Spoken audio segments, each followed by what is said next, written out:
Bienvenidos a Doctrina Católica Tradicional y gracias por escuchar.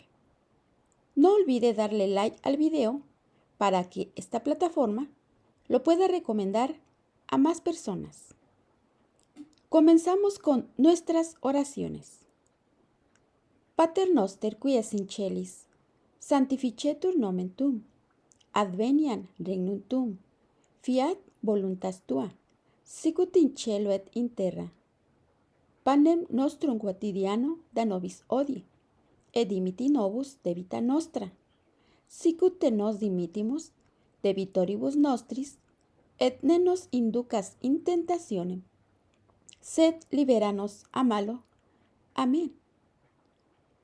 Ave María, gratia plena, Dominus tecum, benedicta tu in mulieribus, et benedictus fructus ventris tui, Iesus. Sancta María, Mater Dei, ora pro nobis peccatoribus, nunc et in hora mortis nostre. Amén. Sancte Micaeli Arcángele, defendenos in praelio, contra nequitiam en insidias diaboli, esto presidium. Imperet illi Deus, supplices deprecamur, tuque princeps militia celestis, Satana maliosque spiritus malignos, qui ad perditionem animarum pervagantur in mundo. Divina virtute in infernum detruit. Amén. Cor Jesus sacratitium, miserere nobis. Cor Jesus sacratitium, miserere nobis. Cor Jesus sacratitium, miserere nobis.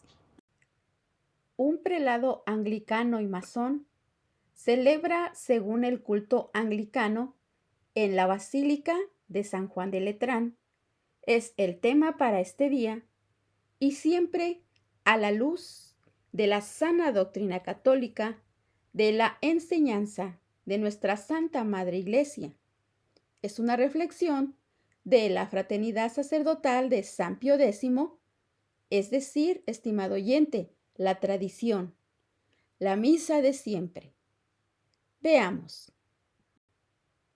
El arcipreste de San Juan de Letrán ha pedido disculpas por el culto anglicano celebrado en la Catedral Romana, la Catedral del Papa, por, entre comillas, un error de comunicación, explicó el responsable. Un grupo de 50 sacerdotes, entre comillas, anglicanos, celebraron un servicio litúrgico en la Catedral de Roma, la Basílica de San Juan de Letrán. Celebraron con su obispo. Este último es un divorciado vuelto a casar y notoriamente masón. El hecho tuvo lugar el martes 18 de abril. El celebrante principal fue Jonathan Baker, obispo anglicano de Fulham desde el año 2013. El Cabildo de Letrán expresó su profundo pesar por lo ocurrido el pasado martes en el interior de la Basílica de San Juan de Letrán, donde un grupo de 50 sacerdotes, acompañados de su obispo, todos anglicanos, celebraron en el altar mayor de la Catedral de Roma, en violación de las normas canónicas. Lamentó el vicario del arcipreste de la Basílica, Monseñor Guerino di Tora. Estimado oyente, la situación resulta muy sorprendente porque solo el Papa o su vicario para Roma pueden dar la aprobación de una celebración en la venerable basílica, que es también la Catedral de Roma. Por tanto, cualquiera que sea el motivo de esta situación, quien, entre comillas, erróneamente, dio la autorización, no pudo haber ignorado el hecho de que el grupo de clérigos era de fe anglicana. A esto conduce la política de hospitalidad eucarística, que se puso en marcha después del concilio. Veamos también un factor agravante. Es que este obispo y estos sacerdotes no pueden celebrar misa válidamente, ya que la confesión anglicana perdió la sucesión apostólica declarada por el Papa León XIII y por lo tanto no pueden administrar ningún sacramento. Finalmente, este obispo está divorciado y vuelto a casar.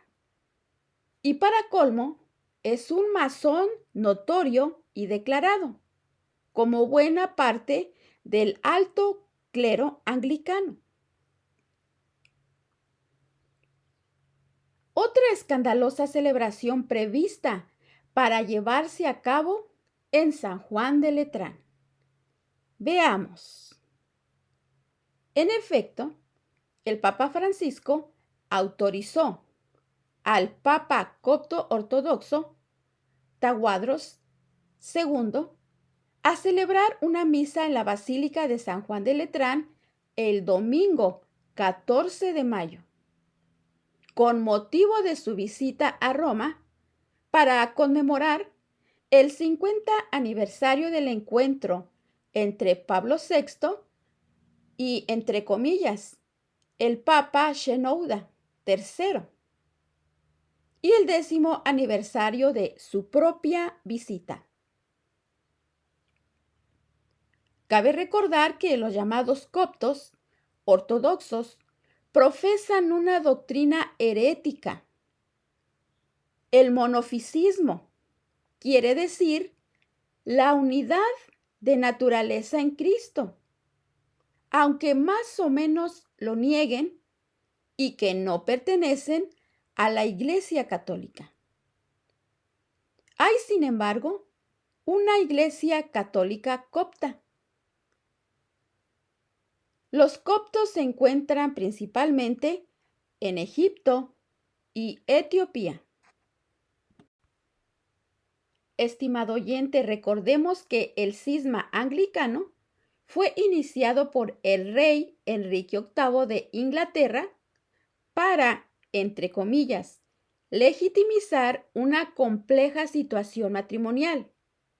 El cisma se convirtió en herejía bajo sus sucesores, que adoptaron las principales tesis del protestantismo. Todos los ministros del culto anglicano son ordenados inválidamente, como lo recordó el Papa León XIII en un documento infalible, Apostolische Curae, el 13 de septiembre de 1896. Finalmente, el 25 de octubre de 1970, un grupo numeroso de mártires católicos de Inglaterra y del país de Gales, ejecutados por los anglicanos por su rechazo a la fe católica, fueron canonizados por la Iglesia. Veamos algo de historia, estimado oyente. Enrique VIII tenía 18 años cuando se casó con Catalina de Aragón, la hija de los reyes católicos. A lo largo de muchos años de su reinado, buscó desesperadamente un heredero a la corona y demostrar al resto de monarcas de Occidente su valía. Además, el empeño de Enrique VIII por disolver su matrimonio años más tarde con Catalina de Aragón llevó al cisma con la Iglesia de Roma. El matrimonio con Catalina no había dado sus frutos. Enrique VIII, que cada vez odiaba más a su esposa por no darle un heredero varón, se enamoró de Ana Bolena.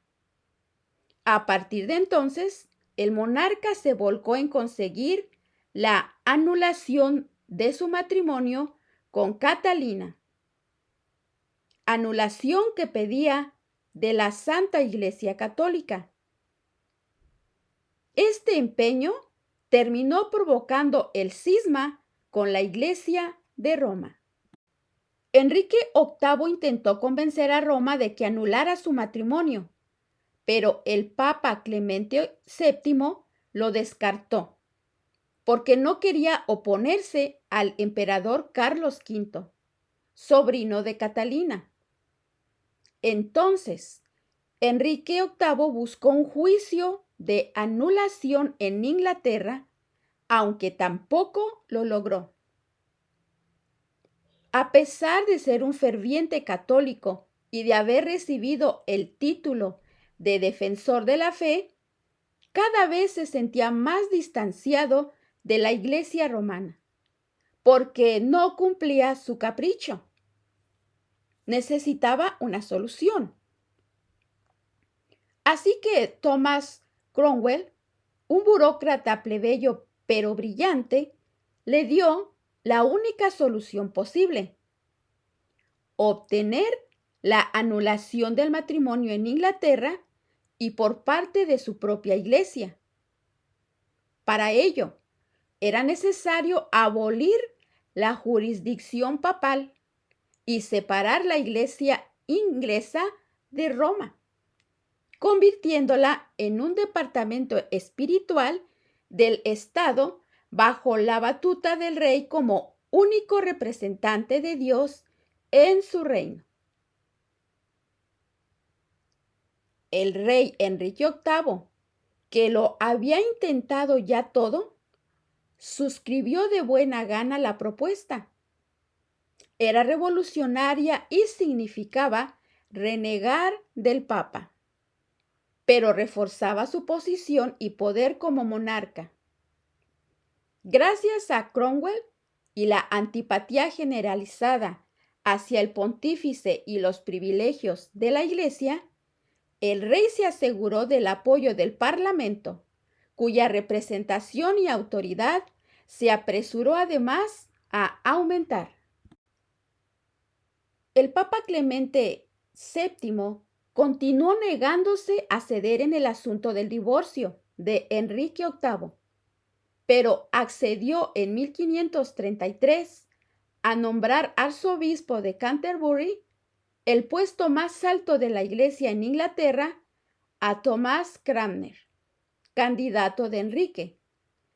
Cranmer declaró nulo el matrimonio con Catalina y coronó reina a Ana, con quien Enrique se había casado en secreto meses antes. El Papa contraatacó excomulgando al rey, pero ya era demasiado tarde. Un año después, en 1534, el Parlamento formalizó la ruptura definitiva, aprobando el Acta de Supremacía, que convirtió al monarca en cabeza suprema de la Iglesia de Inglaterra.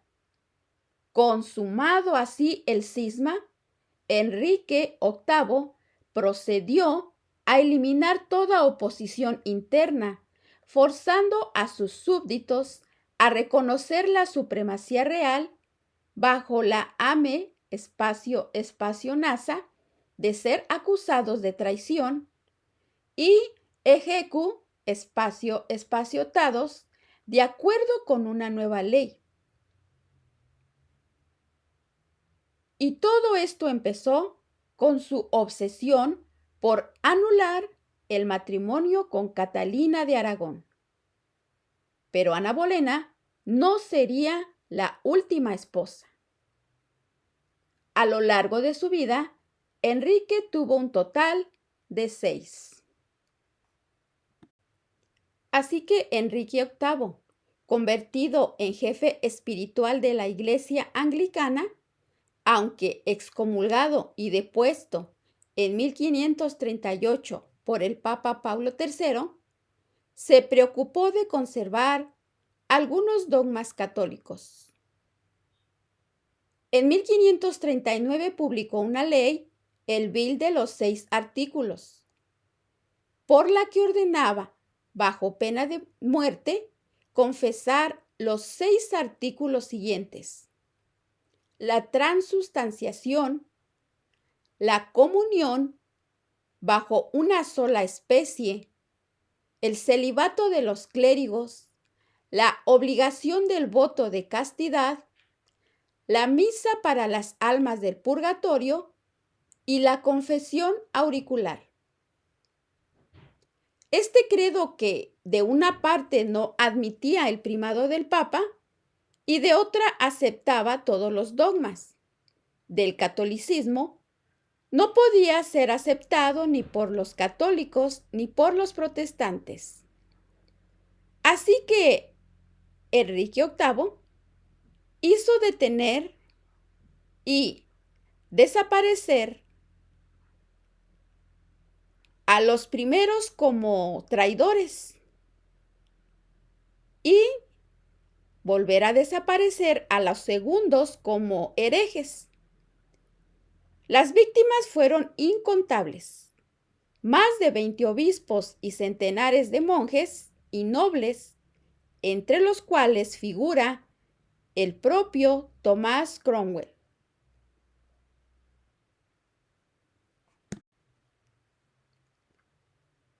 Algunos pormenores de la doctrina anglicana.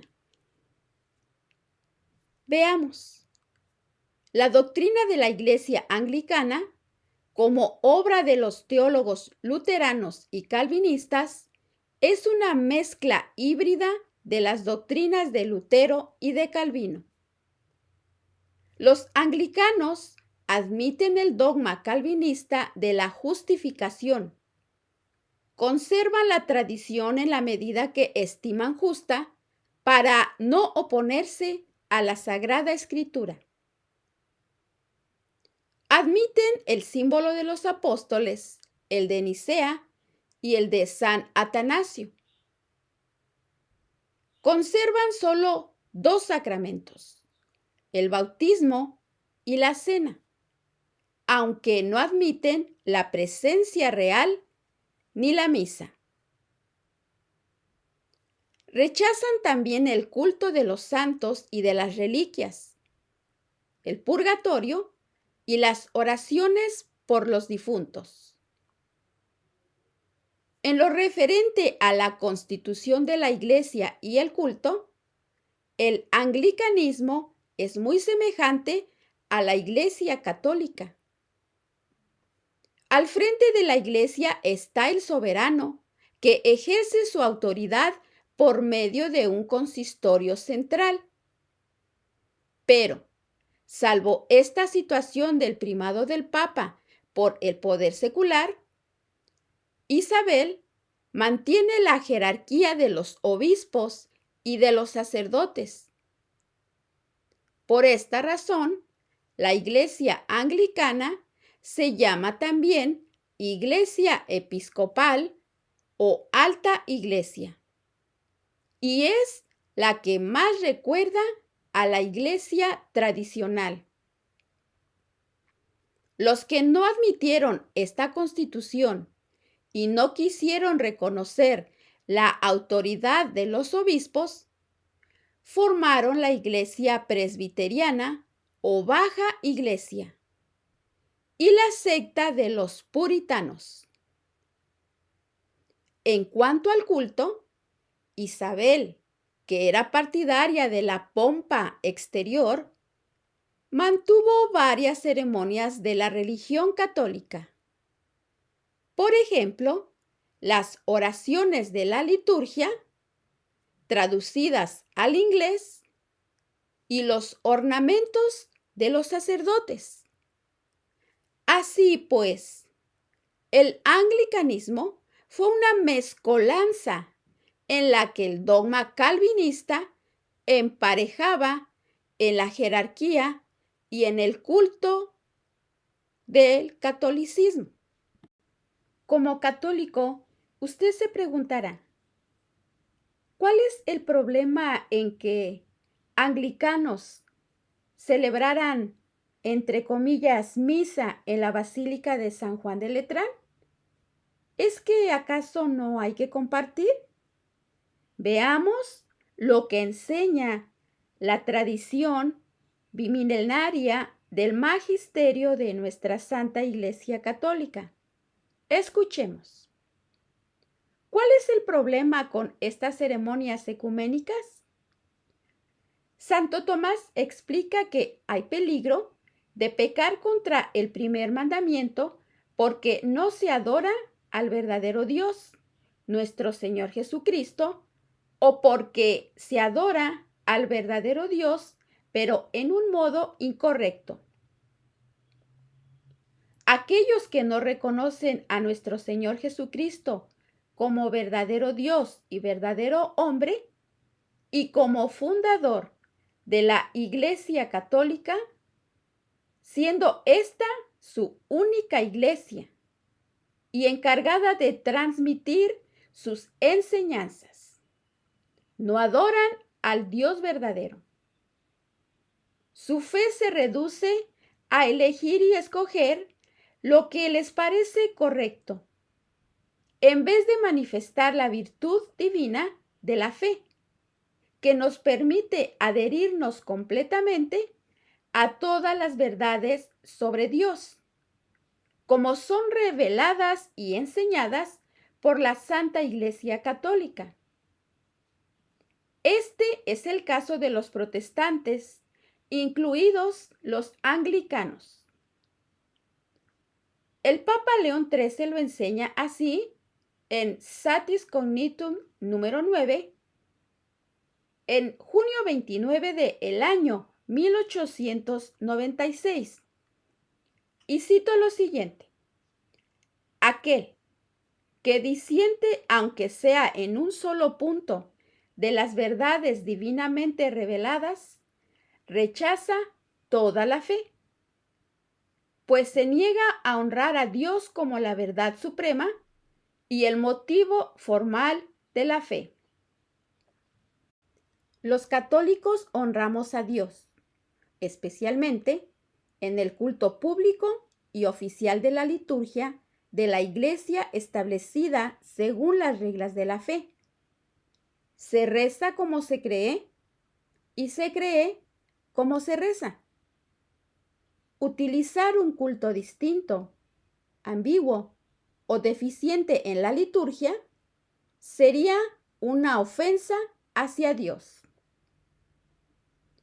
Estimado oyente, ¿cuál era la postura de la Iglesia ante estas situaciones en el pasado? Veamos. La Iglesia condenaba la confusión en la fe, porque ofende a Dios y es un acto poco caritativo para con nuestro prójimo. Es una ofensa porque Dios tiene el derecho de ser honrado y servido tal y como Él es y lo exige. Es poco caritativo porque su salvación eterna depende de que abandonen estos errores y se conviertan a la verdad. Animar al prójimo a permanecer en sus errores sobre Dios, la fe y la forma de agradarlo es un escándalo, un pecado contra la caridad. Estimado católico, los papas en el pasado, nuestros pastores de la Santa Madre Iglesia, custodiaban el depósito de la fe, reprendiendo con encíclicas y documentos todas las doctrinas heresiarcas, modernismo, comunismo, protestantismo, etc. Y San Pío X fue uno de los grandes defensores de la Santa Madre Iglesia.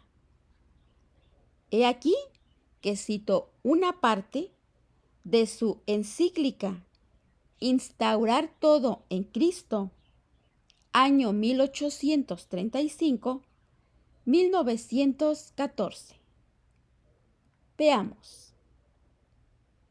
Ya no es necesario buscar a los fabricantes de errores entre los enemigos abiertos, sino que, con gran y angustioso dolor, los vemos introducidos en el seno mismo de la Iglesia. Seglares y sacerdotes, que con un falso amor a la Iglesia, sin ningún sólido fundamento filosófico ni teológico, incluso impregnados de doctrinas envenenadas que inoculan hasta la médula de los huesos de la Iglesia, se alzan como reformadores. No hay aspecto de la verdad católica en donde no pongan su mano y no traten de corromper. Esto es en su encíclica Pascendi. La sabiduría de Dios frente a la necedad. Jeremías capítulo 6, versículo 16.